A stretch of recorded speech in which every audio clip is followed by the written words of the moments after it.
At what age did people around you start to look and feel old to you? I'm curious. You know, I was born in 1994. I'm 26 years of age. I remember being 18 and 19, and you know, for me, people who was 30 was old back then. Like, you were old. You were old, right? Now, I only asked that because I recently went to a little party or whatever, and some younger folks that was up in there, but that's okay. I mean, again, I'm only 26. There was an bitch calling me Uncle Rich, bro. Oh no. Oh no. Oh no. So damn, us, you know, 94 babies, apparently we getting old. Our time is up. You feel me? I don't know how to explain that, but you know, it's a sad thing having to come to grips with your own mortality, right? Now, that's not even the topic of this video, episode 12, from the topic at all, but I just thought that was funny, because, damn. Damn.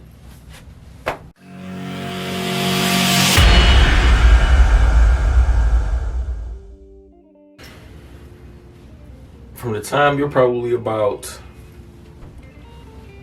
maybe 10 years old, that's one of the biggest questions that parents, adult figures ask you.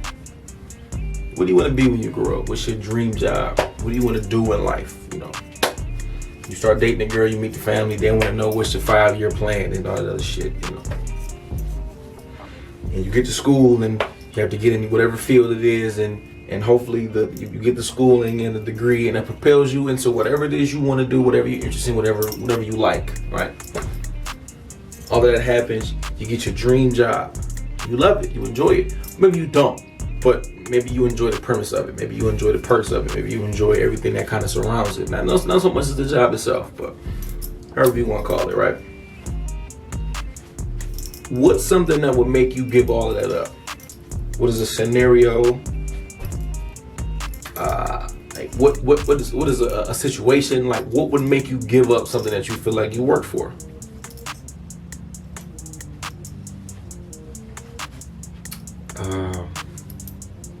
Disrespect. Now, it might not be your answer, but it is mine. Disrespect. Disrespectful people, disrespectful situations. Nah, that just won't work. It won't work. And especially in the climate that we're in now, it cannot work. Right now, I did a video on my job and how stupid people are and can be, but everybody deals with stupid people, I'm sure. And they're in our day-to-day lives, regardless of work, I'm sure. But in the realm of work, especially dealing with people, customer service or anything, what's one of the main things people like to say? Customer's always right. Bullshit.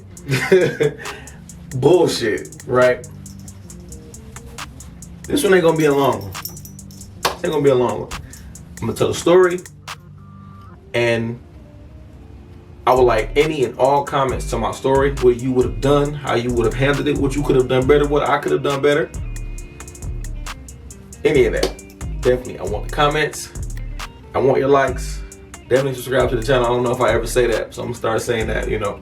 Even if you dislike anything I've said, even dislikes count as traffic on the channel, so yeah, do that too.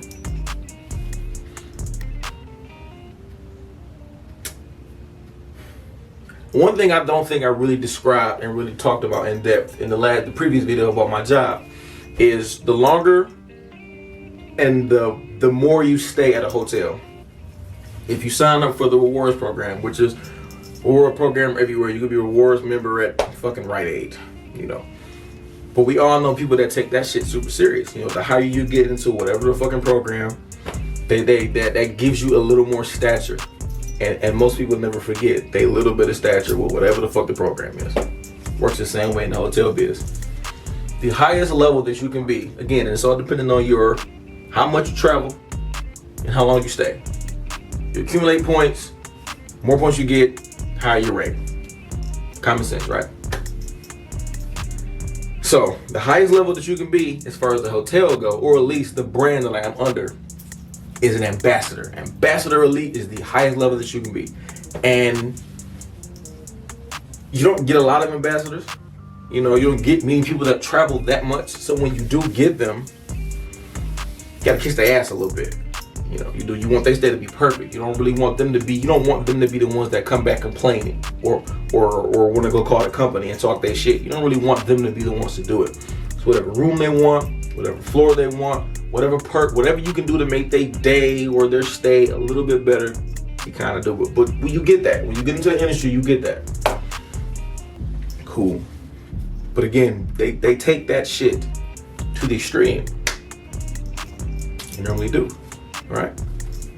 Okay. So, I have a guest not too long ago. He comes in, and long before you get there, we can see what level you are, so we know how to treat you and all of that. Not to say we treat anybody bad, specifically, because obviously we do not. But again, a little bit above and beyond the higher you are as far as your stature go.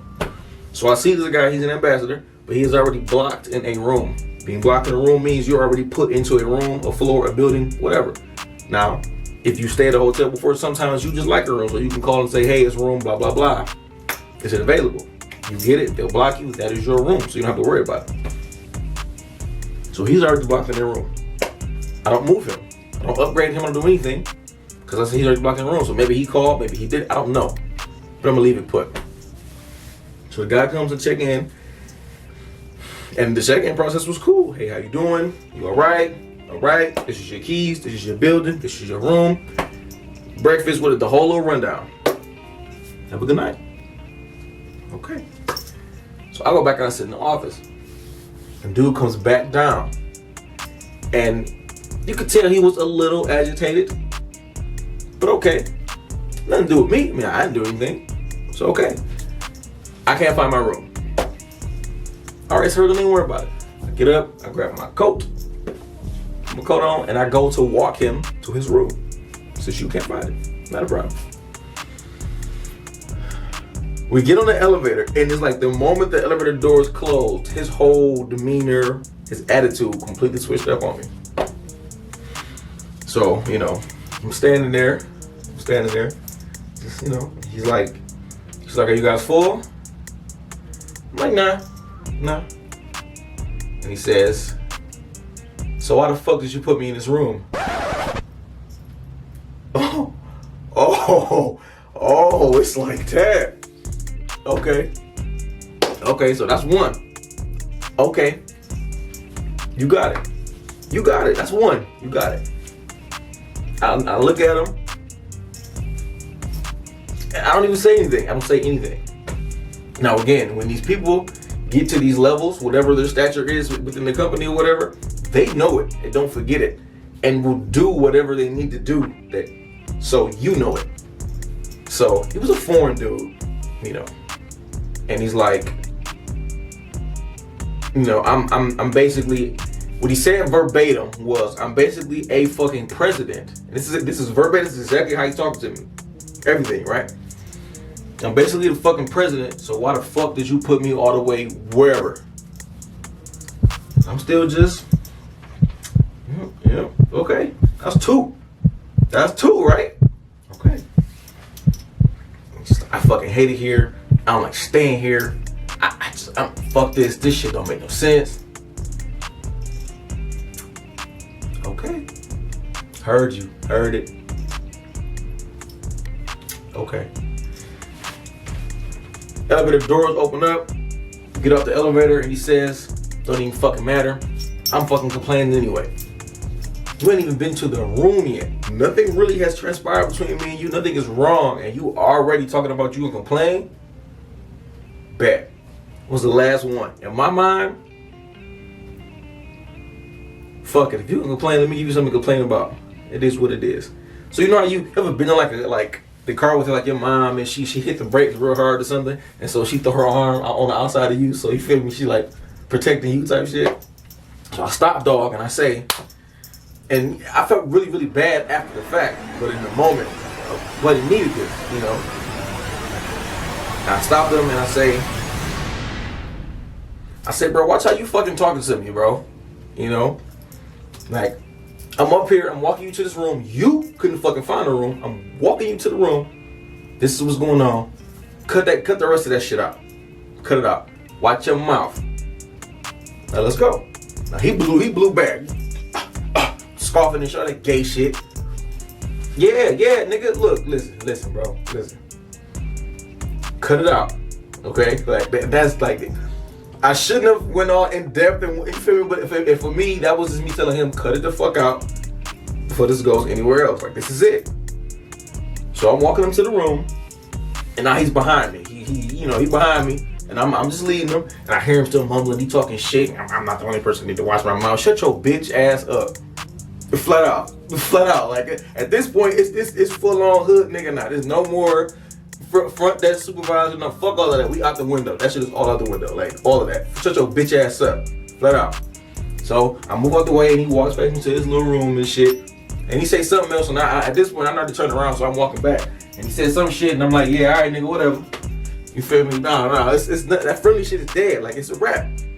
And I get back downstairs to the desk, and I'm angry. But then I start to think about it. Damn, this nigga an ambassador. He gonna complain. This is not gonna go away. This is not gonna just go away. Like, I probably should have did this better. I should have handled that better. But there was a couple different factors in my mind that made me do and say what I said. One, we were no longer behind his desk. If we were behind the desk, I probably would have done it differently. If he decided he was gonna talk that crazy, even with me being behind the desk, that's different.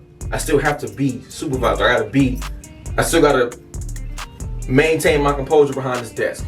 Cameras and shit. So I had to still be the equalizer, I guess, in that moment. People do that shit all the time. Not like that, but all the time. We in the elevator together. And you waited until we got into the elevator together to think that you was gonna bitch me out. Or at least that's the way I come off to me. Cause again, it was different before we got in the elevator, And we this close to each other.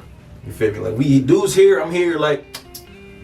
And in my mind, this shit could go anywhere. I don't know where this shit might go. And if it's me or you, nigga, it'll be you. I can guarantee you that.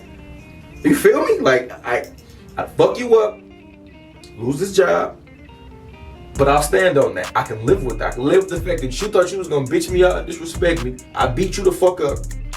Got fired for that. And that's my story.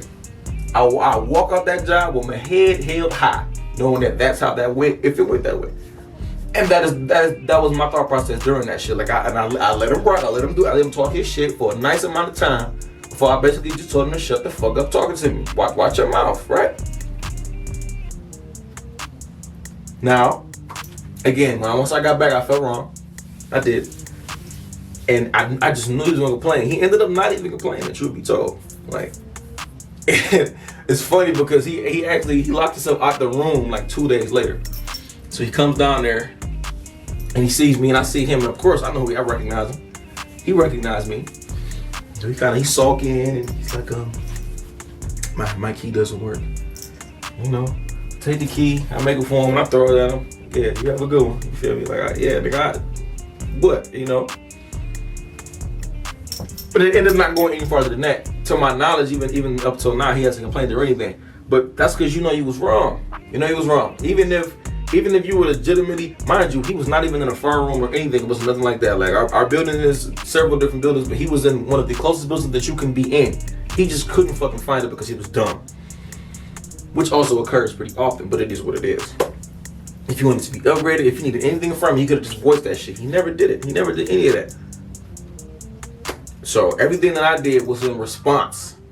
Everything I had to say was in response. And one thing that I am not a fan of is motherfuckers who play victim, because it's always more about your response than it is what they did to make you respond in that manner. That's corny.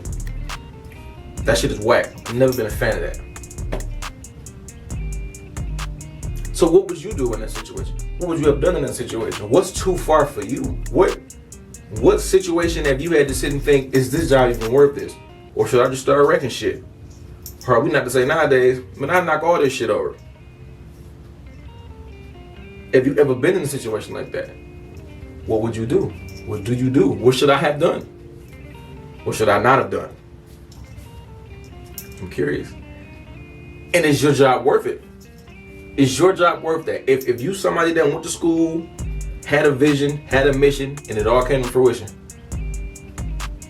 In a situation, even in a situation similar to that, do you risk any of that? For your own respect, your own peace of mind, your own morals, your own moral compass. For me, that shit would have been worth it.